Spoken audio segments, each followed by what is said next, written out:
Hello everyone.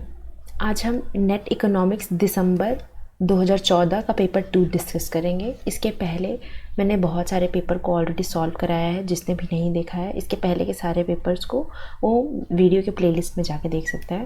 तो चलिए start करते हैं हम आज का क्वेश्चन। हमारा फर्स्ट क्वेश्चन है, देखिए ये हिंदी और इंग्लिश दोनों में है। इस बार साथ में नहीं है, इसके स्लाइड के बाद हिंदी वाला होगा।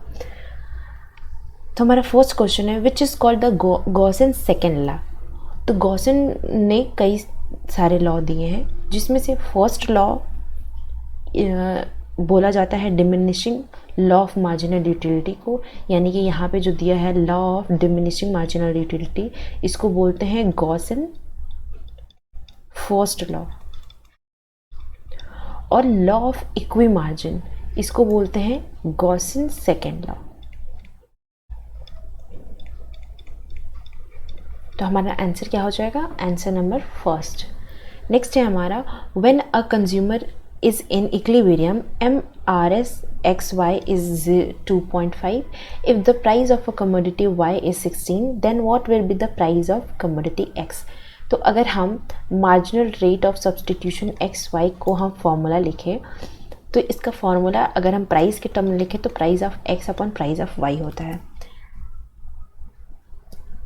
अगर हमें प्राइस ऑफ y दिया हुआ है और यहाँ पे MRS की वैल्यू दी है और यहाँ पे प्राइस ऑफ y की वैल्यू दी हुई है और हमें प्राइस ऑफ x निकालना है, तो इसका फॉर्मूला क्या बन जाएगा? प्राइस ऑफ x बन जाएगा MRS XY into PY। MRS हमें दिया है 2.5, मल्टीप्लाई करेंगे इसको 16 से। अगर हम इसको मल्टीप्लाई कर देते हैं तो ये हमारा आएगा 40। तो हमारा प्राइस ऑफ एक्स क्या आ गया? 40। तो हमारा आंसर जहाँ भी 40 होगा वो करेक्ट होगा। तो हमारा ऑप्शन नंबर 1 सही है। नेक्स्ट पे चलते हैं। अब देखिए गॉसन यहाँ पे हिंदी में लिखा है ये दोनों क्वेश्चन, तो जो हिंदी वाले बच्चे हैं वो यहाँ पे इसको पढ़ सकते हैं, बाकी सोल्यूशन तो सेम ही होगा। नेक्स्ट है हमारा third question, which of the condition support a long run equilibrium in monopolistic competition. तो अगर हम सारे कंपटीशन देखें, perfect competition, monopoly competition, monopolistic competition, तो उसके कुछ अजम्पशंस होते हैं। वैसे ही जैसे परफेक्ट कंपटीशन के कुछ अजम्पशन है कि नॉर्मल प्रॉफिट होगा लॉन्ग रन और शॉर्ट रन दोनों के लिए, और मोनोपोली में नॉर्मल से भी ज़्यादा सुपर नॉर्मल प्रॉफिट मिलता है लॉन्ग रन में किसी भी फर्म को। अगर हम मोनोपोलिस्टिक कंपटीशन की बात करें तो लॉन्ग रन में इनका एक, और सारे जितने भी कंपटीशन है परफेक्ट हो या कोई भी हो, उनके एक अजम्पशन होते हैं कि मार्जिनल रेवेन्यू मार्जिनल कॉस्ट के इक्वल होना चाहिए, और हमारा average revenue marginal revenue marginal cost के इक्वल होना चाहिए, और एवरेज रेवेन्यू एवरेज कॉस्ट के इक्वल होना चाहिए।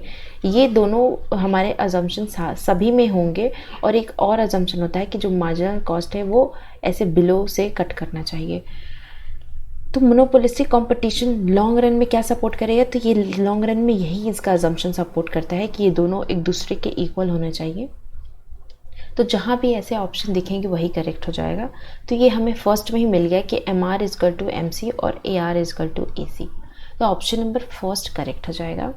नेक्स्ट है, who explain importance of time element in a price determination for the first time. तो देखिए टाइम एलिमेंट को प्राइस डिटर्मिनेशन में पहली बार किसने यूज़ किया, हमें वो बताना है। तो पहली बार जिन्होंने यूज़ किया था उसका नाम है मार्शल। इन्होंने सजेस्ट किया था पहली बार कि जैसे सप्लाई कंडीशन वेरी करती है वैसे ही लेंथ ऑफ द पीरियड भी वेरी करता है अलग अलग तरीके से। तो मार्शल ने दिया है ये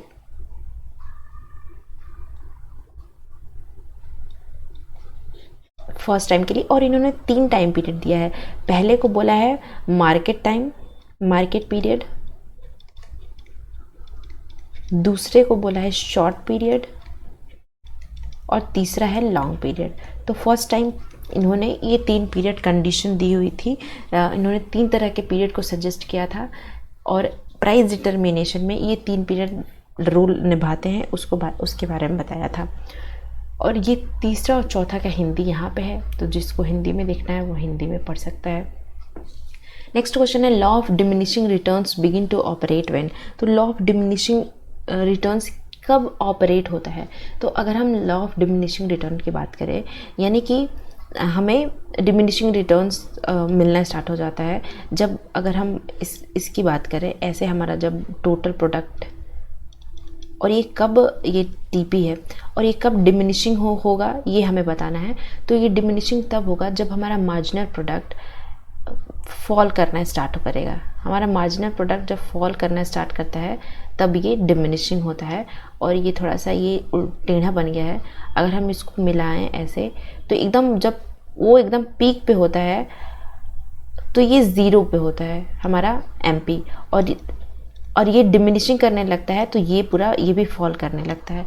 तो ये ध्यान रखिएगा आप लोग कि ये इस तरह से हम इसको बना के देख सकते हैं। जब ये हमारा टोटल, जब हमारा ये इंक्रीज़ करेगा तब हमारा मार्जिनल प्रोडक्ट भी इंक्रीज़ करेगा और हमारा एवरेज प्रोडक्ट इंक्रीज़ करेगा, लेकिन ये ऐसे पॉजिटिव ही रहेगा, ये नीचे नहीं जाएगा। लेकिन हमारा मार्जिनल प्रोडक्ट ये नीचे चला जाएगा, और जब ये ज़ीरो के पे आएगा तो ये सबसे ज़्यादा होगा, यानी कि अपने अपर पॉइंट पे होगा हमारा टोटल प्रोडक्ट।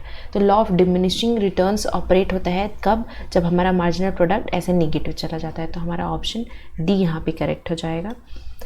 और ये सिर्फ और सिर्फ शॉर्ट रन के लिए है, और यहाँ पे इसकी हिंदी है। नेक्स्ट क्वेश्चन देखते हैं हम। Consider the following statement regarding Edgeworth duopoly model. तो एजवर्ड ड्यूओपोली मॉडल के बारे में बताना है। अगर हम कई मॉडल देखें, जैसे कि ड्यूओपोली के कई सारे मॉडल है, Cournot duopoly model, Stackelberg duopoly model, Bertrand duopoly model और चैम्बरलिन ड्यूओपोली मॉडल, तो सबने अपना कुछ ना कुछ दिया है। कि किसी ने बताया है कि जैसे क्रूनॉट है, तो क्रूनॉट ने बताया है कि आउटपुट जो है इंडिपेंडेंट होगा, इनके में आउटपुट इंडिपेंडेंट है। बार्टरलैंड में प्राइस इंडिपेंडेंट है, और चैम्बरलिन ने बोला है कि ये दोनों ही इंडिपेंडेंट है, कोई भी दूसरे पे डिपेंडेंट नहीं है। आउटपुट और प्राइस दोनों के बारे में बात किया। और स्टैकलबर्ग ने बात किया है कि हमारा आउटपुट जो है वो इंटरडिपेंडेंट है, यानी कि इंडिपेंडेंट नहीं है, इंटरडिपेंडेंट है। तो ये कुछ इन सब में डिफरेंसेस हैं। उसी तरह से एजवर्थ ने बोला है कि सिर्फ हमारा आउटपुट डिसीजन है वो राइवल होगा, यानी कि आउटपुट का डिसीजन एक राइवल होता है। और इन्होंने किसी आउटपुट और प्राइस को इंडिपेंडेंट माना ही नहीं है किसी के भी लिए। तो हमारा ऑप्शन यहाँ पे सिर्फ पहला सही हो जाएगा। पब्लिक गुड का क्या कैरेक्टरिस्टिक्स होता है, तो पहले क्वेश्चन देखने से पहले हमें पता होना चाहिए कि क्वेश्चन कह रहा है। तो पहले ही हमें कैरेक्टरिस्टिक्स हमारे दिमाग में आ जानी चाहिए, तब हम क्वेश्चन को ईजिली कर सकते हैं। तो कैरेक्टरिस्टिक होता है कि ये कलेक्टिव कंजम्पशन इसका हम कर सकते हैं, यानी कि किसी को हम मना नहीं कर सकते हैं इसके कंजम्पशन के लिए। दूसरा है, एक तो नॉन एक्सक्लूसिव होता है, हम किसी को हम निकाल नहीं सकते। और नॉन राइवल होता है, यानी कि सबके लिए इक्वल चीज़ें उपलब्ध होती हैं, उसी को बोलते हैं पब्लिक गुड। अब यहीं पे कलेक्टिव कंजम्पशन नहीं होगा तो वो प्राइवेट गुड में आ जाएगा। यहाँ पे एक्सक्लूसिव होगा तो वो प्राइवेट हो जाएगा। यहाँ पे नॉन नहीं रह के सिर्फ राइवल होगा तो वो प्राइवेट हो जाएगा। तो हमारा ये कलेक्टिव कंजम्पशन और नॉन एक्सक्लूजन, यानी कि हमारा ऑप्शन नंबर बी यहाँ पे करेक्ट है। इसका हिंदी नेक्स्ट स्लाइड में यहाँ पे मैंने दिया हुआ है। तो ड्यूओपोली मॉडल जैसे एजवर्थ का हमने पढ़ा, तो इसमें प्रतिस्पर्धा का उत्पादन निर्णय दिया गया माना जाता है, कि जो भी उत्पादन निर्णय है वो ऑलरेडी दिया गया होगा मॉडल में। सिर्फ यही बताया है एजवर्थ ड्यूओपोली मॉडल में। और सार्वजनिक वस्तु का अभी मैंने बताया कि फर्स्ट एंड थर्ड सही है। नेक्स्ट है among the following which cause market failure. तो मार्केट फेलियर एक ऐसी सिचुएशन होती है जहाँ पे कोई भी सिस्टम की एबिलिटी नहीं होती है कि वो किसी चीज़ को प्रोवाइड करा पाए अच्छे से, या तो वो डिज़ायरेबल चीज़ों को ऑप्टिमम लेवल पे नहीं प्रोवाइड कर सकते हैं, उसी को बोलते हैं हम मार्केट फेलियर। मार्केट फेलियर बहुत कारणों से हो सकता है। डिमांड साइड के लैग से भी होता है, सप्लाई साइड के लैग से मार्केट फेलियर होता है, एक्सटर्नलिटीज़ की वजह से होता है, एसिमेट्रिक इन्फॉर्मेशन हो तब होता है, और पब्लिक गुड हो तब मार्केट फेलियर होता है। तो इस तरह से बहुत सारे कारण है मार्केट फेल होने के। हमें इन तीनों में से बताने कौन से हैं। एक्सटर्नलिटीज़ है, असिमेट्रिक इन्फॉर्मेशन है, लेकिन परफेक्ट कंपटीशन नहीं होगा। परफेक्ट कंपटीशन में कोई भी मार्केट फेलियर नहीं होता है। तो हमारा ऑप्शन नंबर पहला और दूसरा ही करेक्ट हो जाएगा। तो सी ऑप्शन हमारा रहेगा। नेक्स्ट है assuming wage price flexibility, the classical economics asserted that decline in money wages and prices would be lead to. तो अगर वेज प्राइस को क्लासिकल ने फ्लेक्सिबल माना है, तो वेज प्राइस फ्लेक्सिबल है और ये क्लासिकल इकोनॉमिक्स ने माना है। लेकिन decline in a money wages, तो प्राइस क्या होगा? अगर मान लीजिए मनी वेज डिक्लाइन करेगा तो प्राइस का क्या होगा, ये हमें बताना है। तो price high level of unemployment and output पे चली जाएगी, प्राइस बढ़ जाएगी। क्यों बढ़ेगी? इनके अकॉर्डिंग, क्लासिकल के अकॉर्डिंग, हमारी इकोनॉमी एकदम फुल एम्प्लॉयमेंट पे काम करती है और मार्केट खुद ही एडजस्ट कर लेते हैं सब कुछ। अगर इकोनॉमी में कोई अनएम्प्लॉयमेंट है भी तो प्राइस को या वेजेस को, मनी वेजेस को हम कम करके हम लोगों को तब तक एम्प्लॉयड करेंगे जब तक हमारी इकोनॉमी फुल एम्प्लॉयमेंट पे ना चली जाए। तो इसकी वजह से हमारा प्राइस जो है हाई एम्प्लॉयमेंट पे ऑफ आउटपुट पे चला जाता है। तो हमारा ऑप्शन सी करेक्ट होगा, जिससे कि रोजगार तथा उत्पादन का उच्च स्तर होगी जब मूल्य में गिरावट, निम्न स्थिति पैदा होती है। और यहाँ पे 8th में हमारी बाजार विफलता, वाह्यता और सूचना की असमितता के कारण होता है। तो हमारा ऑप्शन यहाँ पे फर्स्ट सेकंड था, तो ऑप्शन सी। नेक्स्ट क्वेश्चन पे चलते हैं हम। The classical theory of interest postulate both saving and investment are the function of. तो according to the classical theory of interest, इनके अकॉर्डिंग सेविंग और इन्वेस्टमेंट ये दोनों ही रेट ऑफ इंटरेस्ट के फंक्शन है।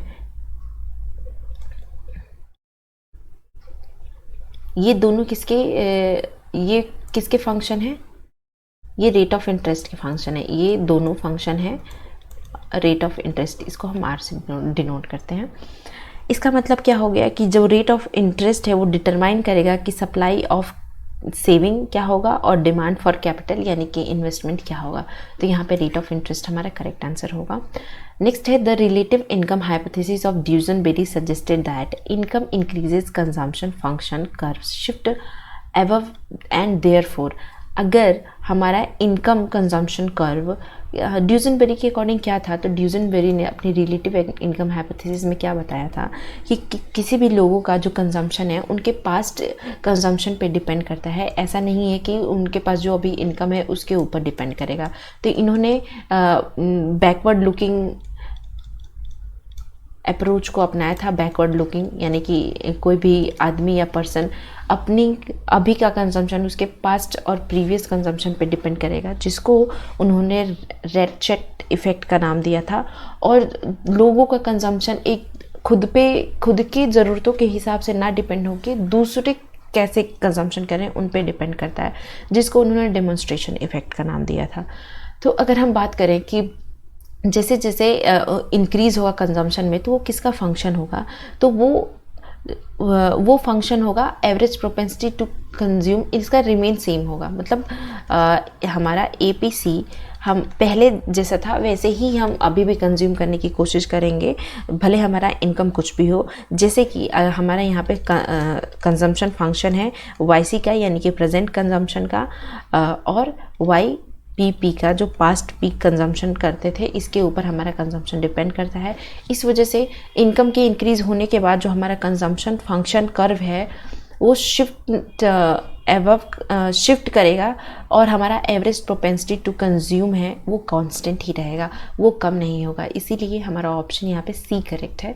नेक्स्ट अगर हम इसकी हिंदी देखें तो यहाँ पे दिया हुआ है, और 10th का हमारा ब्याज दर था कि परंपरावादी सिद्धांत बचत और निवेश दोनों ब्याज दर का फलन होता है, और ड्यूजनबेरी के हिसाब से जो औसत उपभोक्ता प्रवृत्ति है वो स्थिर रहती है।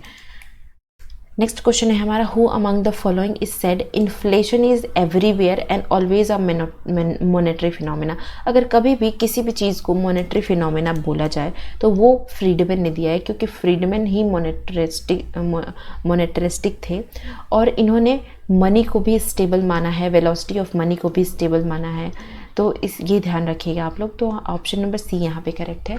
नेक्स्ट है accelerator is a most closely related to. तो एक्सेलरेटर किससे रिलेट करता है, तो एक्सेलरेटर का कंसेप्ट सबसे पहले हिग्स ने बताया था कि कैसे एक्सेलरेटर वर्क करता है, और अपने एक बुक में जिसका नाम है इसको इन्होंने नाम दिया था मल्टीप्लायर एक्सेलरेशन इंटरैक्शन, और जो बुक था उसका नाम था contribution theory of trade cycle. तो इन्होंने contribution theory of trade cycle में मल्टीप्लायर एक्सेलरेशन इंटरैक्शन के बारे में बताया था, और इन्होंने एक चेन के तरीके से बताया था कि अगर कोई भी इंड्यूस इन्वेस्टमेंट पहले होता है, मतलब पहले ऑटोनोमस इन्वेस्टमेंट होता है, कोई भी चीज़ का पहले ऑटोनोमस कोई भी इन्वेस्टमेंट अगर होगा तो उस इन्वेस्टमेंट से क्या होगा, मल्टीप्लायर इफेक्ट होगा। मल्टीप्लायर इफेक्ट क्या का मतलब है कि अगर हम थोड़ा सा इन्वेस्टमेंट करेंगे तो बहुत सारा हमारा उससे हम प्रॉफिट जनरेट कर सकते हैं। जब हम प्रॉफिट जनरेट करेंगे तो लोग क्या देखेंगे कि अरे इसके इन्वेस्टमेंट की वजह से प्रॉफिट इसको बहुत ज़्यादा मिल रहा है, तो वो उसको देख के वो और इनकरेज होंगे इन्वेस्टमेंट करने के लिए। तो उसको बोलते हैं इंड्यूस्ड इन्वेस्टमेंट। जिससे आदमी इनकरेज होता है उसको बोलते हैं इंड्यूस इन्वेस्टमेंट। और जब वो इंड्यूस इन्वेस्टमेंट करेगा, उसी को बोला कि अब वो मल्टीप्लायर इफेक्ट से प्रॉफिट नहीं कमा सकता है, या उसका इफेक्ट मल्टीप्लायर के रूप में नहीं मिलेगा। अब उसको और भी ज़्यादा इंड्यूस इन्वेस्टमेंट के बाद वो और एक्सेलरेट करेगा और बढ़ जाएगा, तो उसको एक्सेलरेशन इफेक्ट बोला है। तो इनका एक्सेलरेटर रिलेटेड है इंड्यूस इन्वेस्टमेंट से, जो कि मल्टीप्लायर के बाद होता है। यानी कि जब हमारा ऑटोनोमस इन्वेस्टमेंट हो जाता है उसके बाद आदमी खुद से चाहता है कि अब वो जानबूझ के मतलब इन्वेस्टमेंट करता है ताकि उसको भी प्रॉफिट चाहिए इस वजह से। तो ऑप्शन नंबर डी हमारा करेक्ट हो जाएगा। इसका हिंदी नीचे लिखा हुआ है। तो हमारा ऑटोनोमस इन्वेस्टमेंट अगर रिलेट करने को बोले कि इसका जो कोर है वो है मल्टीप्लायर, और इंड्यूस इन्वेस्टमेंट ये एक्सेलरेशन का कोर है। तो हमारा ऑप्शन डी सही होगा। नेक्स्ट है हमें मैच ऑफ द फॉलोइंग करनी है। लिक्विडिटी ट्रैप का कंसेप्ट दिया था कीन्स ने, तो ऑप्शन 4 हो जाएगा। डेमोन्स्ट्रेशन इफेक्ट अभी बताया, ये ड्यूजेनबेरी ने दिया था रिलेटिव इनकम हाइपोथेसिस में। Permanent income hypothesis Milton Friedman ने दिया है, और वेल्थ इफेक्ट का कंसेप्ट दिया है पीगू ने। तो अगर इस तरह से हम मैच करें तो हमारा ऑप्शन नंबर पहला ही मैच हो रहा है, तो ऑप्शन नंबर फर्स्ट करेक्ट हो जाएगा। नेक्स्ट चलते हैं हम, which one of following would be the inconsistent with the Keynesian view. अगर हम इन सबको पढ़े तो हमें पता चल जाएगा पढ़ने पे ही कि कौन सा कीन्सियन व्यू के अकॉर्डिंग इनकन्सिस्टेंट है, मेल नहीं खाता है। तो velocity of money is relatively stable. क्या स्टेबल वेलोसिटी ऑफ मनी के बारे में कीन्स ने कहा था? नहीं। अभी मैंने आपको बताया कि मिल्टन फ्रीडमैन ने इसके बारे में बोला है। तो मिल्टन फ्रीडमैन का ये कंसेप्ट है, ना कि कीन्स का। हमें पहले ही मिल गया कि ये इनसे सहमत नहीं है। जबकि मनी इज़ अनस्टेबल ये कीन्स ने बोला था, और मनी एक इंटरेस्ट सेंसिटिविटी है, और इन्वेस्टमेंट डिमांड अनस्टेबल होता है। तो ये तीनों चीज़ें कीन्सियन व्यूज़ हैं इसका, उससे कंसिस्ट करती है। जबकि वेलोसिटी फॉर मनी स्टेबल है, ये फ्रीडमैन का व्यू है, और इस वजह से ये ऑप्शन हमारा करेक्ट हो जाएगा, और जो कि गलत है कीन्सियन व्यू के अकॉर्डिंग। नेक्स्ट क्वेश्चन है हमारा, हमें बताना है कौन सा ट्रू है। तो ये है डंपिंग के types, sporadic dumping, predatory dumping और परसिस्टेंट डंपिंग। अगर मैं पिछले साल का अगर आप लोग पेपर सॉल्व किए होंगे 2013 का, तो उसमें 2013 या जून वाला ही पेपर, तो उसमें भी इससे क्वेश्चन आया था, जिस पे मैंने वहाँ पे भी एक्सप्लेन किया था कि ये सारे डंपिंग्स क्या होते हैं। तो sporadic dumping is a selling of good at a lower price in a foreign market to get rid of our inventory stocks। इसका मतलब होता है कि हमारे पास बहुत सारे स्टॉक्स पड़े हुए हैं प्रोडक्ट के, और जिनको हम बहुत कम दाम पे, यानी कि बहुत ही लोअर प्राइस पे या लोअर प्राइस से भी नीचे, हम उसको चाहते हैं कि जल्दी से ये हमारे स्टॉक ख़त्म हो जाए। इस वजह से हम उसको फॉरेन मार्केट में बहुत ही कम प्राइस पे बेच देते हैं। उसको बोलते हैं स्पोरेडिक डंपिंग। देखिए, डंपिंग कभी हम अपनी खुद की कंट्री में नहीं करते हैं, हम हमेशा फॉरेन कंट्री में करते हैं। तो इस वजह से ये डंपिंग का टाइप है कि जब बहुत सारा इन्वेंटरी स्टॉक्स हो जाए किसी भी कंट्री के पास, तो वो दूसरे कंट्री को बहुत लोअर प्राइस पे बेच देता है, उसको बोलते हैं स्पोरेडिक डंपिंग। अब आता है प्रीडेटरी डंपिंग। तो प्रीडेटरी डंपिंग तब कोई कंट्री करती है किसी दूसरी कंट्री में जब वो चाहती है कि कंपटीशन को आउट करना। उस कंट्री में अगर कोई और कॉम्पिटिटर है उस प्रोडक्ट बनाने के लिए, तो जो कंट्री चाहती है डंपिंग करना उस दूसरी कंट्री में, तो वो इतने कम प्राइस पे स्टार्टिंग में बेचेगी सामान अपना, डंप कर देगी उस कंट्री में, कि कोई भी कॉम्पिटिटर उसके सामने आ ही नहीं पाएगा, यानी कि उतने कम रेट पे वो प्रोडक्ट बना ही नहीं पाएगा, जिसकी वजह से वो प्रोडक्ट बनाना छोड़ देगा और कंपटीशन से बाहर हो जाएगा। और जब ये कंपनियाँ या कोई भी फॉरेन कंपनी जब ये समझ जाती है कि उस कंट्री में अब उसका कोई कॉम्पिटिटर नहीं है, तो बाद में उस प्रोडक्ट का वो प्राइस बढ़ा देती है। उसको बोलते हैं प्रीडेटरी डंपिंग, जो कि ये स्टेटमेंट सही है और इसका ये भी स्टेटमेंट सही था। परसिस्टेंट डंपिंग ऐसे डंपिंग को कहा जाता है जो बहुत ही कम दाम पे फॉरेन मार्केट में अपने प्रोडक्ट को बेचती है और अपने होम कंट्री में उस प्रोडक्ट को ज़्यादा बेचती है, क्योंकि इसका डिमांड अलग अलग है, यानी कि elasticity of demand home market का डिफरेंट है और फॉरेन मार्केट का डिफरेंट है, जिसकी वजह से वो फॉरेन मार्केट में कम दाम पे बेचती है और वही चीज़ अपने मार्केट में ज़्यादा दाम पे बेचती है। उसको बोलते हैं परसिस्टेंट डंपिंग। तो ये तीनों हमारा ट्रू है, तो इसीलिए ऑल ऑफ द एबव हमारा करेक्ट हो जाएगा। जो हिंदी के बच्चे हैं, मैंने पूरा समझा दिया, वो एक बार यहाँ से पढ़ लेंगे तो उन्हें समझ में आ जाएगा।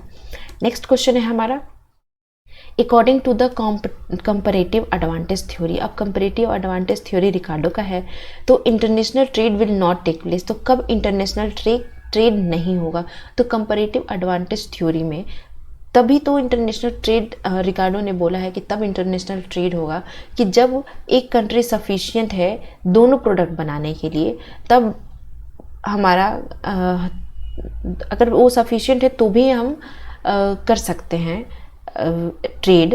लेकिन अगर इनसफिशिएंट भी है प्रोडक्शन के दोनों कंट्री, अगर एक कंट्री इनसफिशिएंट है दोनों प्रोडक्ट बनाने के लिए, तो भी ट्रेड किया जा सकता है। लेकिन अगर अपॉर्चुनिटी कॉस्ट दोनों प्रोडक्ट का सेम हो जाए दोनों कंट्री में, तो उस टाइम ट्रेड नहीं किया जा सकता है। तो ये ऐसा टाइम है जहाँ पर ट्रेड नहीं कर सकते। अब अपॉर्चुनिटी कॉस्ट क्या होती है? अपॉर्चुनिटी कॉस्ट उसे कहते हैं कि जब हमें कोई एक्स्ट्रा यूनिट बढ़ाने के लिए, प्रोड्यूस करने के लिए, अगर हम 2 प्रोडक्ट बनाते हैं, तो अगर हमें दूसरे प्रोडक्ट का यूनिट बढ़ाना है, एक एक्स्ट्रा यूनिट बनानी है, तो हमें पहले प्रोडक्ट है एक यूनिट को कम करना पड़ेगा, तब हम उसको बढ़ा सकते हैं। उसको बोलते हैं अपॉर्चुनिटी कॉस्ट। अगर ये कॉस्ट दोनों ही कंट्री में सेम हो गई, तब हम ट्रेड पॉसिबल नहीं है। लेकिन अगर वो किसी दोनों प्रोडक्ट में इफ़िशिएंट है या इनइफिशिएंट है, तब ट्रेड किया जा सकता है। तो यही कंपैरेटिव एडवांटेज के अकॉर्डिंग ये थ्योरी थी, तो ऑप्शन सी हमारा करेक्ट होगा। अब इम्पोजिशन ऑफ टैरिफ से क्या होगा?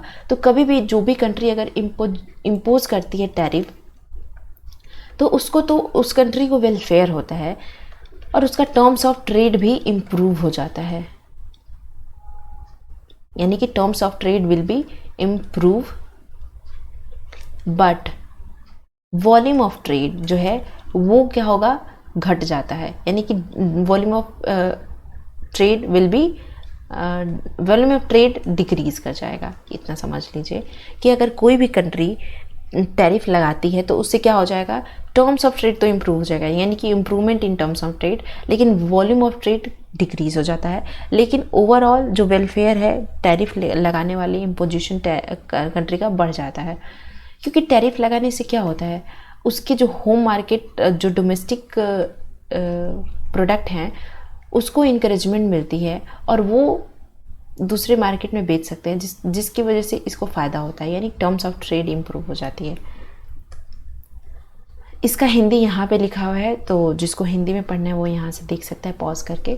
नेक्स्ट है हमारा, under a freely exchange rate system a deficit in national balance account is automatically corrected bye.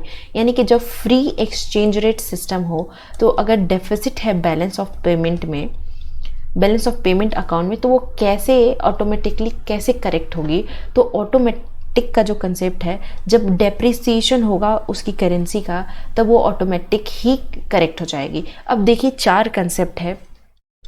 Depreciation, इसको ध्यान से समझ लीजिएगा। Depreciation of currency, appreciation of currency,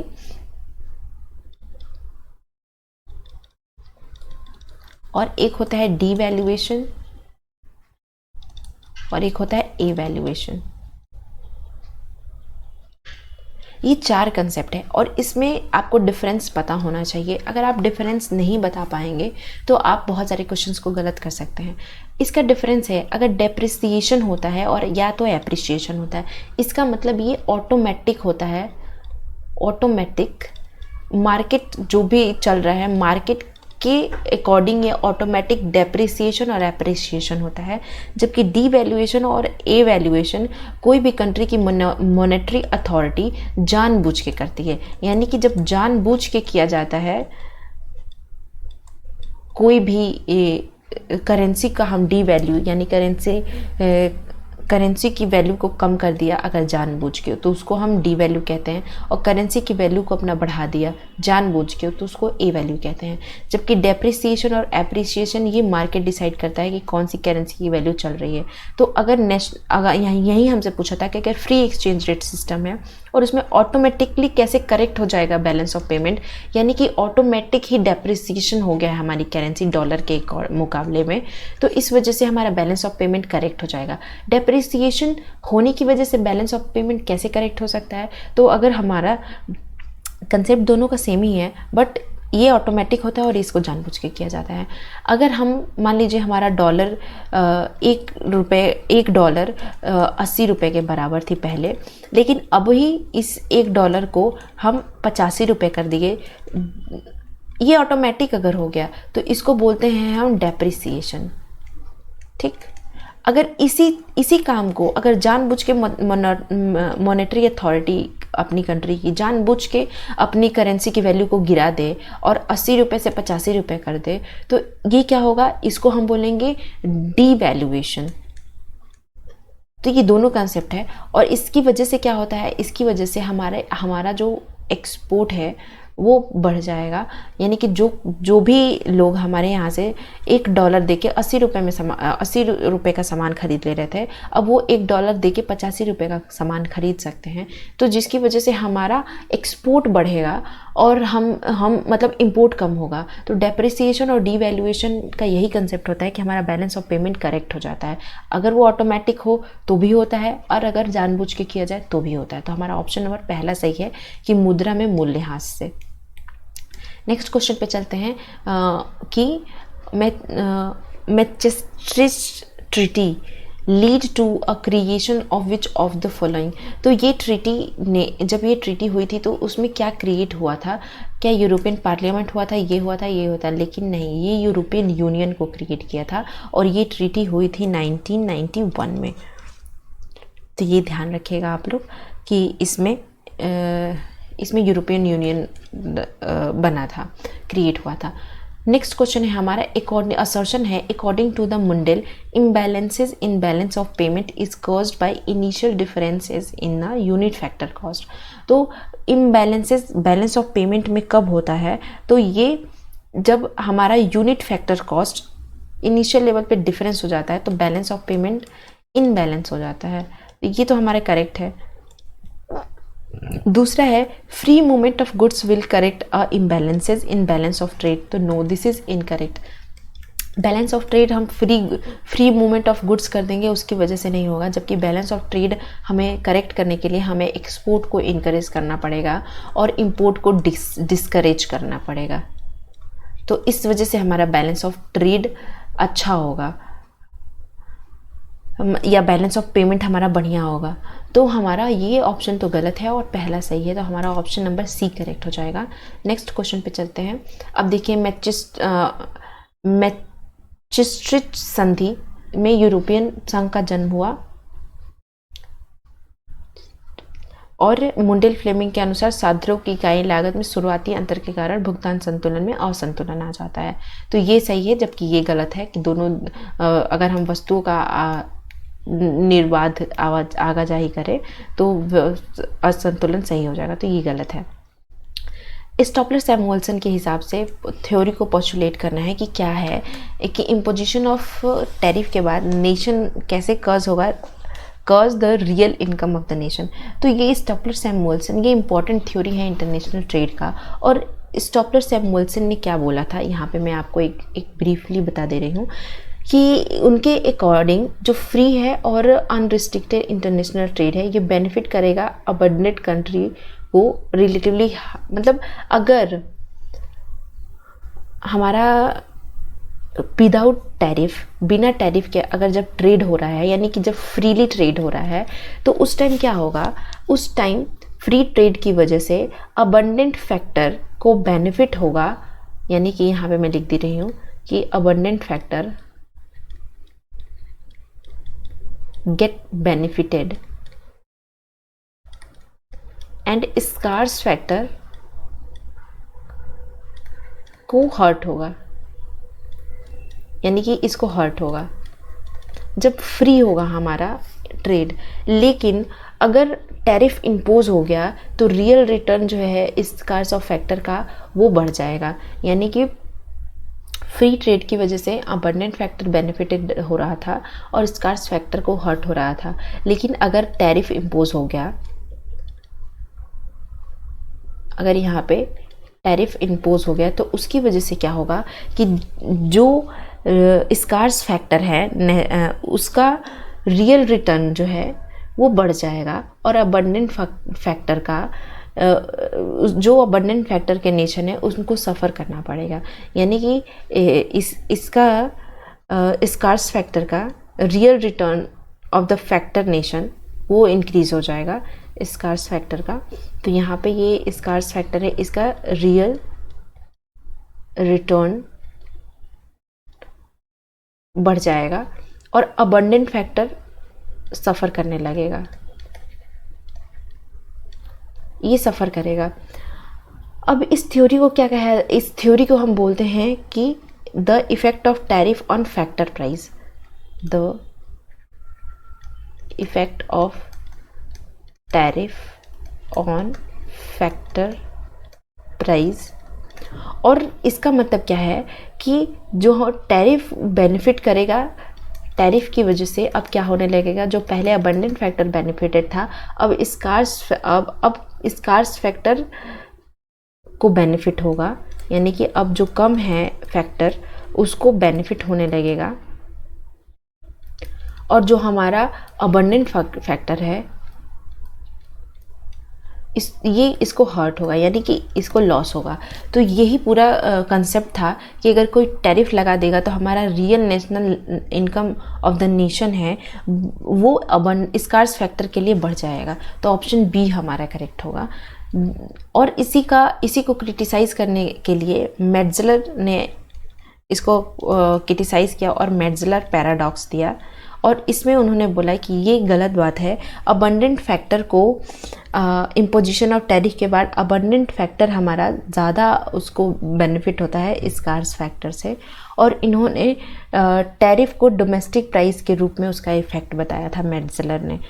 तो ये दोनों चीज़ें ध्यान रखिएगा, स्टॉपलर, सैमुअल्सन और मेट्जलर एक ही कंसेप्ट से जुड़े हैं और अपोजिट व्यू के साथ हैं और इस तरह से उन्होंने अपने व्यू दिए थे। अब हमें बताना है पर्सपेक्टिव प्लानिंग क्या होता है। तो पर्सपेक्ट, अगर हम नॉर्मल भाषा में अगर पर्सपेक्ट की मीनिंग देखें यानी कि बहुत फ्यूचरिस्टिक हो, अगर उसमें प्लानिंग जोड़ दिया जाए यानी कि बहुत जो हमारी प्लानिंग है वो बहुत फ्यूचरिस्टिक होना चाहिए और लॉन्ग टर्म के लिए होना चाहिए। तो अगर overall appraisal, review of planning in a different field, taking up a past experience and reviewing the future in the light, तो ये तो सस्टेनेबल प्लानिंग है। अगर planning for the future so meet a long term requirement of the development in a country, तो option D हमारा एकदम correct है, तो डी हमारा करेक्ट हो जाएगा। नेक्स्ट क्वेश्चन है हमारा, इसी का हिंदी यहाँ पे लिखा हुआ है तो आप लोग हिंदी में जो बच्चे हैं उनको ये देख लीजिएगा। नेक्स्ट है हमारा who formulated people plans of 1944, तो 1944 का पीपल प्लान किसने फॉर्मुलेट किया था? तो 1944 का पीपल्स प्लान एक ड्राफ्ट था जिसको post war reconstruction committee of Indian federation of the labour के नाम से रिलीज़ किया था एम.एन. रॉय ने। तो एम.एन. रॉय यहाँ पे हमारे करेक्ट हो जाएंगे ऑप्शन, तो option M.N.. Roy will be the correct answer. Next है हमारा ट्रिकल डाउन स्ट्रैटेजी क्या इम्प्लाइज करती है? तो ट्रिकल डाउन स्ट्रैटेजी का मतलब होता है कि अगर हम वेल्दी लोगों को हेल्प करते हैं उनको और अच्छा बनाने के लिए यानी कि इंक्रीज़ करने के लिए, तो उसकी वजह से जो मिडिल क्लास है और पुअर क्लास है उनका भी इंक्रीमेंट होता है। उनके बढ़ने से ये भी कहीं ना कहीं इनका भी इंक्रीमेंट होता है। जैसे मान लीजिए कि अगर किसी वेल्दी क्लास को कोई प्रोजेक्ट दिया गया तो उसकी वजह से ये इन लोगों को एम्प्लॉयमेंट देंगे तो इनका भी थोड़ा लाइफ अच्छा होगा। तो क्या होता है, ट्रिकल डाउन स्ट्रेटजी तब अपनाई जाती है कि जब growing GNP taking care of a poverty, यानी कि हमारा जीएनपी भी बढ़े और जिसकी वजह से पॉवर्टी का भी हम रख रखाव कर सकें, तो उसको बोलते हैं हम ट्रिकल डाउन इफेक्ट, और इसी का अपोजिट ट्रिकल अप इफेक्ट होता है। नेक्स्ट है हमारा, what is the correct sequence of the following approach to the development of their chronological emergency, यानी कि ये कौन कब कब आया था, हमें क्रोनोलॉजी के हिसाब से इसको मैच कराना है। तो बेसिक नीड अप्रोच ये 1976 में आया था। पर कैपिटा इनकम अप्रोच ये बहुत पुराना है, जो कि दादा भाई नौरोजी ने पहली बार इसका यूज़ किया था 1867 और 68 में। और ह्यूमन डेवलपमेंट इंडेक्स अप्रोच 1990 में आया था। अगर इसके अकॉर्डिंग हम डेटा को सेट करें तो second, first and third option B हमारा करेक्ट हो जाएगा। इसका हिंदी नेक्स्ट में है। अब हम नेक्स्ट पे चलते हैं कि हमें चूज़ करना है स्टेटमेंट को, economic development and answer of the given code. हमें चूज़ करना है कि इकोनॉमिक डेवलपमेंट कैसे होगा। देखिए, दो तरह का कंसेप्ट है। एक तो इकोनॉमिक ग्रोथ, ये लॉन्ग टर्म भी होता है और शॉर्ट टर्म भी होता है। लेकिन अगर हम इकोनॉमिक डेवलपमेंट का जहाँ पे बात करें तो इकोनॉमिक डेवलपमेंट हमेशा लॉन्ग टर्म होता है, और ये इसका पार्ट है बस। मतलब इकोनॉमिक ग्रोथ इकोनॉमिक डेवलपमेंट का पार्ट है, लेकिन इकोनॉमिक ग्रोथ एक बहुत बड़ा टर्म है जिसमें बहुत सारी चीज़ें आती हैं। बट इकोनॉमिक डेवलपमेंट में बहुत सारी चीज़ें आती हैं, और इकोनॉमिक ग्रोथ में हम सिर्फ इकोनॉमिक ग्रोथ के बारे में देखते हैं। अब हमें बताना है कि क्या है। तो इकोनॉमिक डेवलपमेंट का पूछा है तो ये कंटिन्यूस प्रोसेस भी है और ये long term process, short term process नहीं है। तो ऑप्शन फर्स्ट और थर्ड, ऑप्शन नंबर बी हमारा करेक्ट हो जाएगा। नेक्स्ट है हमारा, डिपेंडेंसी थ्योरी का डेवलपमेंट से कौन से रिलेटेड है हमें बताना है। तो रेगनर नॉक्स नहीं है, राहुल प्रिविश यस ये हैं। उसके बाद हमारे एंड्रयू गुंथेर फ्रैंक यानी कि एजी फ्रैंक भी हैं, ये गिलबर्थ नहीं है। तो यहाँ पे बस ये दोनों दिया था, तो ये दोनों हमारे ऑप्शन सेकंड और थर्ड में है। मैं आपको यहाँ पे डिपेंडेंसी थ्योरी से और कौन कौन से इकोनॉमिस्ट है रिलेटेड वो भी बता दे रही हूँ। ये एक नियो मार्क्सियन थ्योरी थी जो और रेडिकल पॉलिटिकल थ्योरी थी। स्टार्टिंग हुआ था लैटिन अमेरिका से इस थ्योरी का, और लैटिन अमेरिका के जो इसमें इकोनॉमिस्ट हैं वो हैं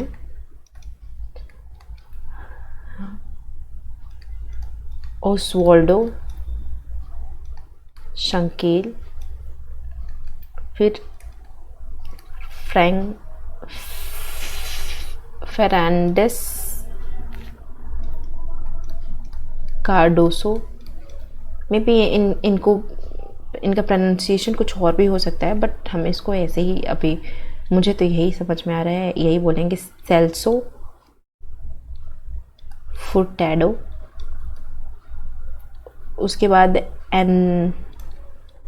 एंड्रयू, जो अभी गेंटर फ्रैंक, ये तो है ही। इसके साथ साथ लैटिन अमेरिका के बाद ये कंसेप्ट कुछ अमेरिकन इकोनॉमिक्स ने भी डिस्कस किया है। अमेरिकन जैसे कि एक है समीर एमन। उसके बाद कुछ यूरोपियन इकोनॉमिस्ट भी हैं इसमें, वो हैं यूरोपियन हैं, उनका नाम है जोहान, फिर गेल्टुंग,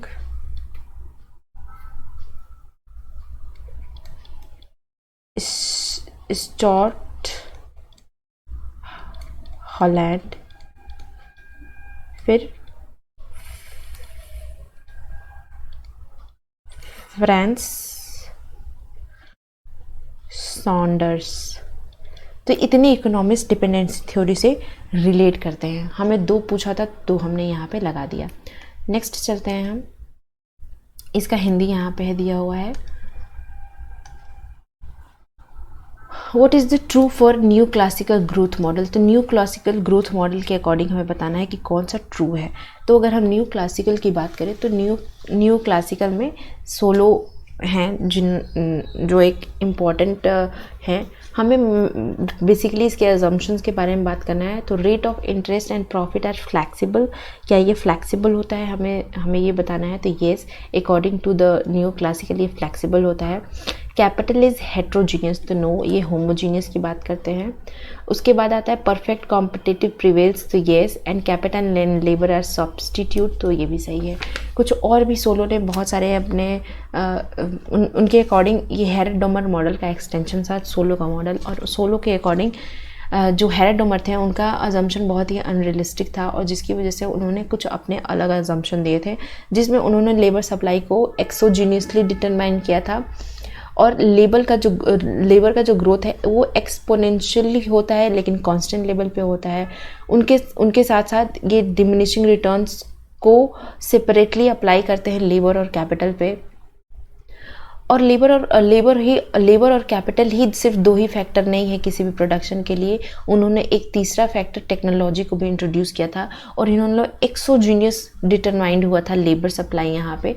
तो इस तरह से सोलो ने बहुत सारे अलग अलग अजम्पशन का यूज़ किया था अपने मॉडल में। अभी यहाँ पे फर्स्ट, थर्ड और फोर्थ करेक्ट है, तो हमारा ऑप्शन सी यहाँ पे करेक्ट हो जाएगा। नेक्स्ट क्वेश्चन है हमारा, चूज़ करना है ट्रेडिंग पार्टनर। तो ये 2013 और 14 के अकॉर्डिंग था, कौन सा ट्रेडिंग पार्टनर है, तो उसके अकॉर्डिंग यूएई, चाइना और यूएसए था। लेकिन अब हमारा कोरिया भी ट्रेडिंग पार्टनर हो गया है, लेकिन इसकी क्रोनोलॉजी अलग अलग है। जैसे पिछले साल सबसे पहले पे हमारा अमेरिका था, फिर उसके बाद यूएई था, फिर चाइना था। लेकिन अब हमारा कुछ अभी नए अगर हम देखें तो उसमें शायद चेंज हो गया है, उसको हम बाद में डिस्कस करेंगे। नेक्स्ट है हमारा, of the following which combination of the two deficit is the most significant for the Indian economy. तो इंडियन इकोनॉमी के लिए कौन सा डेफिसिट बहुत ही सिग्निफिकेंट है या बहुत ही महत्वपूर्ण है, तो करंट अकाउंट डेफिसिट और फिजिकल डेफिसिट, ये दोनों डेफिसिट इंडियन इकोनॉमी के लिए बहुत ही महत्वपूर्ण है। इसको हमेशा करेक्ट करने की कोशिश की जाती है, तो ऑप्शन नंबर डी हमारा करेक्ट हो जाएगा। नेक्स्ट चलते हैं हमें बताना है, of the following which factor witness the highest growth rate in the year, मतलब कि इस ईयर में कौन सा सेक्टर सबसे ज़्यादा हाईएस्ट ग्रोथ पे था। तो सबसे ज़्यादा हाईएस्ट ग्रोथ पे उस time agriculture, forestry and fishery था, तो ऑप्शन ए करेक्ट हो जाएगा। हमें बताना है कि पूरा का फुल फॉर्म क्या होता है। अगर हम पूरा का फुल फॉर्म देखें तो उसको बोला जाता है providing urban amenities in rural area, यानी कि पूरा का फुल फॉर्म होता है providing urban amenities in rural area. इसको 2004 में एपीजे अब्दुल कलाम ने इसको दिया था, और उन्होंने 5 तरह के एरिया में इम्प्रूवमेंट की बात कही थी। उन्होंने बोला था कि अगर एग्रीकल्चर सेक्टर से हम 360 मिलियन टन का प्रोडक्शन कर सकें 2020 तक, तो वो बहुत ही अच्छा है। स्पेशली ये पूरा कंसेप्ट के लिए साथ ही साथ उन्होंने रूरल इलेक्ट्रिफिकेशन, एजुकेशन और आईसीटी की भी बात की है, और उन्होंने न्यूक्लियर और स्पेस ग्रोथ की भी बात की है। तो हमारा ऑप्शन यहाँ पे फर्स्ट करेक्ट हो जाएगा। अब इको मार्क क्या होता है, तो इको मार्क का जो सिंबल है, ये इको मार्क एक सिंबल होता है जिसका फुल फॉर्म होता है economic for the environmental goods, यानी कि ये एक स्कीम थी इको मार्क की, 1991 में आई थी, जो गवर्नमेंट ऑफ इंडिया के स्कीम थी। और इको मार्क बेसिकली ये होता है इन्वायरमेंटल इको फ्रेंडली प्रोडक्ट, यानी कि इन्वायरमेंटल इको फ्रेंडली प्रोडक्ट।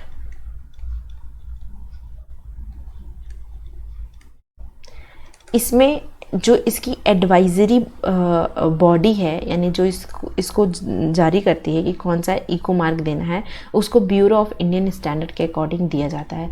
तो ये क्या है, गुड्स सेफ फॉर इन्वायरमेंट, यानी कि ऐसे गुड्स जो इन्वायरमेंट के लिए सेफ होते हैं उसके लिए इको मार्क दिया जाता है। इसकी हिंदी यहाँ पे लिखी है, तो वो हिंदी वाले बच्चे यहाँ से देख लेंगे। हमें अरेंज करना है HDI रैंकिंग को ऑन द बेसिस ऑफ 2013। तो 2013 के अकॉर्डिंग जो HDI रैंकिंग थी उसके अकॉर्डिंग श्रीलंका सबसे पहले था, फिर चाइना, फिर वियतनाम और फिर इंडिया। यानी कि इंडिया से इतने सारे कंट्री आगे थे और सबसे पड़ोसी कंट्री श्रीलंका भी आगे था। बाकी ये इसकी हिंदी है, यहाँ पे देख लीजिएगा। नेक्स्ट है हमारा एक्सपोर्ट ग्रुप है इंडिया का 2013 और 14 का। हमें बताना है कि एक्सपोर्ट ग्रुप में कौन कौन सी चीज़ें आती हैं, अरेंज करना है उनके मैग्नीट्यूड और परसेंटेज के हिसाब से, वो भी डिसेंडिंग ऑर्डर में, यानी कि सबसे बड़ा पहले फिर कम फिर कम।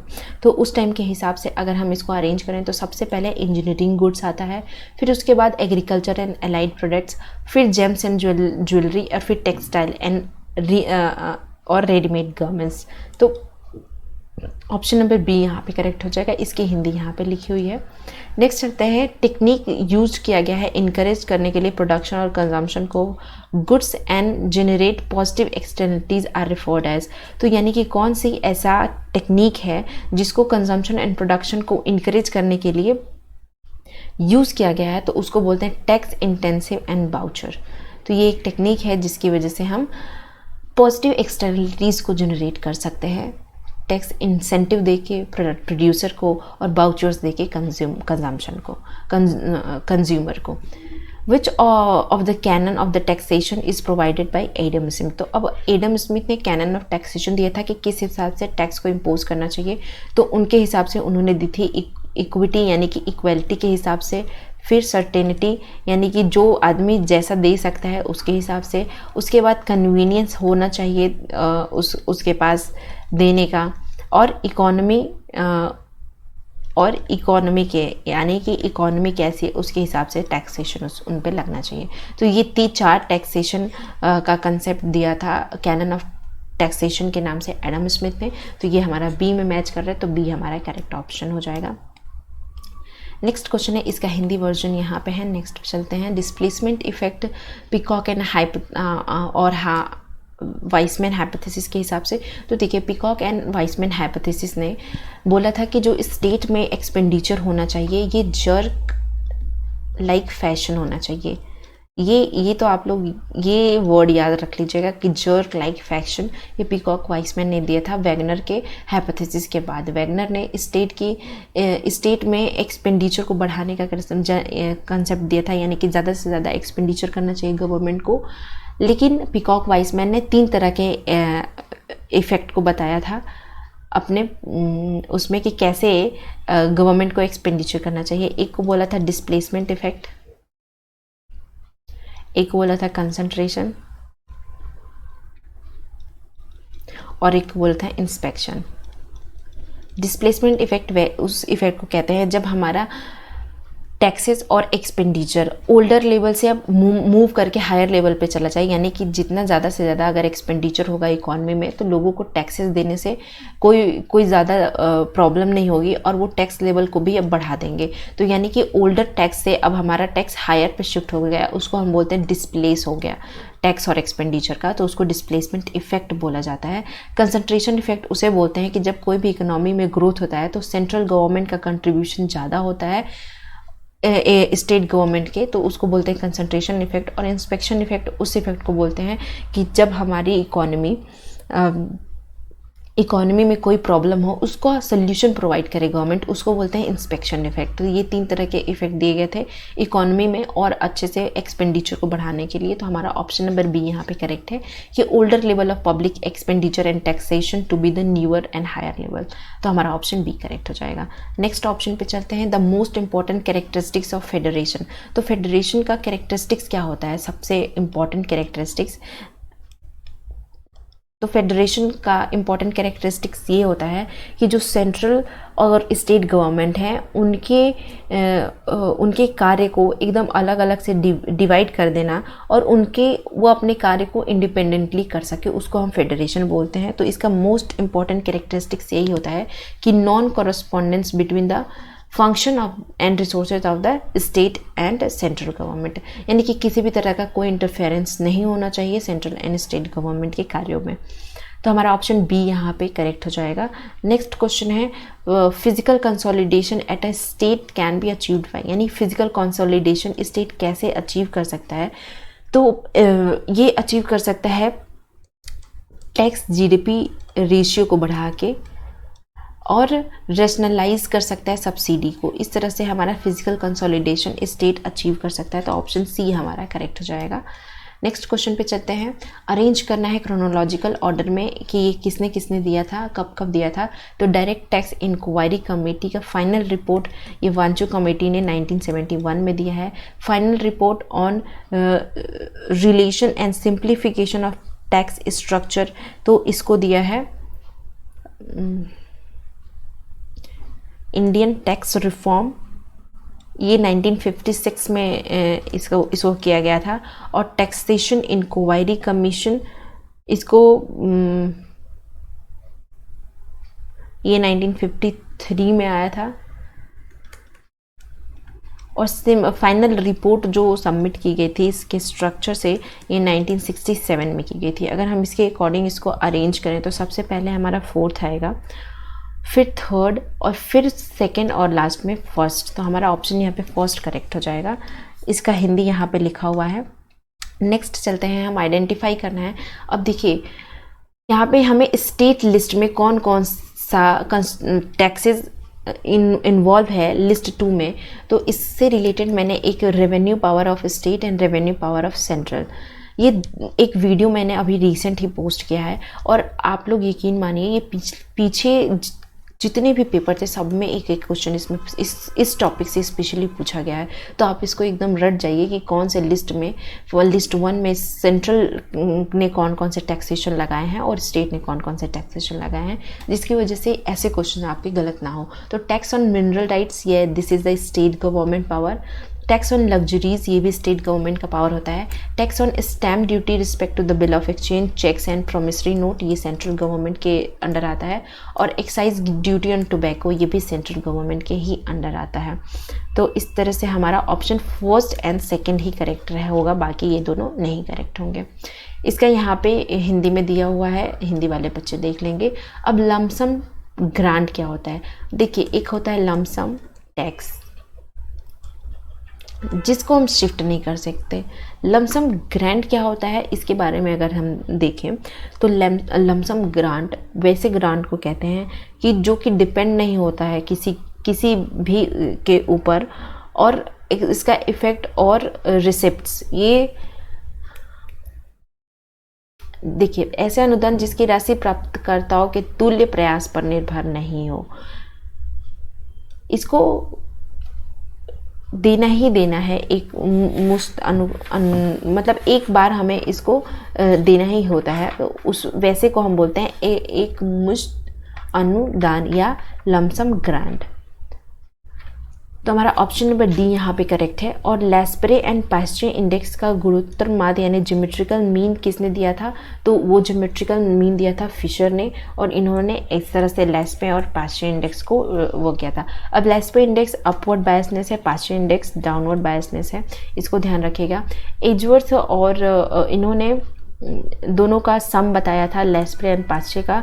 बाउले ने सम के साथ इसका एवरेज भी दे दिया था। और कैली का अलग है, इन्होंने कोई पास्ट और प्रीवियस प्राइस के बारे में इन्होंने डिस्कस नहीं किया है। तो इस तरह से हमारा ऑप्शन फोर्थ और ये करेक्ट हो जाएगा। नेक्स्ट है moving average method can be used in estimating trend in time series. तो येस, अगर हमें टाइम सीरीज में ट्रेंड देखना होता है कि क्या ट्रेंड चल रहा है, तो उसके लिए हम मूविंग एवरेज मेथड का यूज़ करते हैं। तो ये सही है। और moving average is a device to smoothen and fluctuation in time series. क्या ये फ्लक्चुएशन और उसके लिए भी यूज़ किया जाता है? तो हाँ, मूविंग एवरेज का यूज़ हम इसीलिए करते हैं। तो दोनों ही सही है और करेक्ट एक्सप्लेन भी कर रही है। नेक्स्ट क्वेश्चन है हमारा कि क्या डिनोट कर रहा है पावर ऑफ टेस्ट को। तो पावर ऑफ टेस्ट क्या होता है, देखिए दो चीज़ें होती है। एक तो टाइप 1 एरर जिसको अल्फ़ा से डिनोट करते हैं, टाइप 2 एरर जिसको बीटा से डिनोट करते हैं। टाइप 1 एरर ऐसे एरर को कहते हैं कि जब हमारा कोई चीज़ करेक्ट हो और हम उसको रिजेक्ट कर दें, उसको टाइप 1 एरर कहते हैं। यानी कि करेक्ट हाइपोथेसिस को हमने रिजेक्ट कर दिया। और टाइप 2 एरर उसे कहते हैं कि जब हमने इनकरेक्ट चीज़ों को एक्सेप्ट कर लिया। तो ये टाइप 1 टाइप 2 एरर है। अब इसमें आता है एक 1 माइनस अल्फ़ा। तो 1 माइनस अल्फ़ा को हम बोलते हैं कॉन्फिडेंस लेवल, और एक आता है 1 माइनस बीटा, तो इसको हम बोलते हैं पावर ऑफ टेस्ट। यही हमसे पूछा था, तो पावर ऑफ टेस्ट क्या कहलाता है? 1 माइनस बीटा। अब हमें बताना है, एक स्टैंडर्ड डेविएशन हमें दिया है इतना, यानी कि SD, या हम इसको ऐसे डिनोट करते हैं, ये है 15.8। हमें median is more than mean by 4, यानी कि median is more than mean by 4। और हमें निकालना है कोएफिशिएंट ऑफ स्क्यूनेस। तो अगर हम इसका फॉर्मूला देखें कोएफिशिएंट ऑफ स्क्यूनेस का, तो अगर हमें मोड दिया हो, अगर हमें इस क्वेश्चन में मोड दिया होता तो कोएफिशिएंट ऑफ स्क्यूनेस का फॉर्मूला होता mean minus mode upon standard deviation. लेकिन हमें मोड नहीं दिया हुआ है, तो अगर मीडियन दिया होता है तो कोएफिशिएंट ऑफ स्क्यूनेस का फॉर्मूला होता है 3 मीन माइनस मीडियन और डिवाइडेड बाय स्टैंडर्ड डेविएशन। तो हमें 3 ऑलरेडी है ही, और हमें दिया हुआ है कि मीन और मोड ये दोनों की वैल्यू हमें 4 दी हुई है, और स्टैंडर्ड डेविएशन की वैल्यू 5.8 दी हुई है। तो ये हमें, अगर हम इसको सॉल्व करते हैं तो हमें कोएफिशिएंट ऑफ स्क्यूनेस मिल जाता है। इसको सॉल्व करके 12/15.8 आएगा, और 12/15.8 को जब हम सॉल्व करेंगे तो हमारा -7.6 आएगा।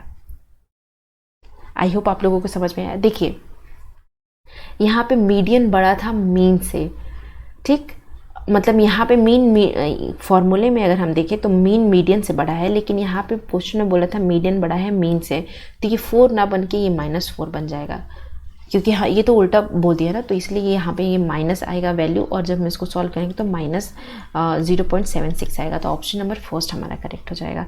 नीचे यहाँ पे इसकी हिंदी दी हुई है, तो इसको देख लीजिएगा। नेक्स्ट क्वेश्चन पे चलते हैं। हमारा 3 कॉइन टॉस किया गया साइमल्टेनियसली, और प्रोबेबिलिटी हमें बतानी है 2 हेड और 1 टेल आने की। तो ये मैं आप लोगों को होमवर्क में देती हूँ, क्योंकि अगर मैं कुछ करा रही हूँ तो कुछ मैं चाहूँगी कि आप होमवर्क में भी करें। तो इसका करेक्ट आंसर भी बता दे रही हूँ कि डी इसका आंसर है। अगर जिसको नहीं आएगा तो फिर मैं उसको बताऊंगी कि कैसे सॉल्व करते हैं। और हमारा आज का लास्ट क्वेश्चन है, हमें बताना है कि अगर कोई हमारे फ्रीक्वेंसी डिस्ट्रीब्यूशन को हर एक आइटम को 5 से मल्टीप्लाई कर दिए तो कोएफिशिएंट ऑफ वेरिएशन में क्या होगा।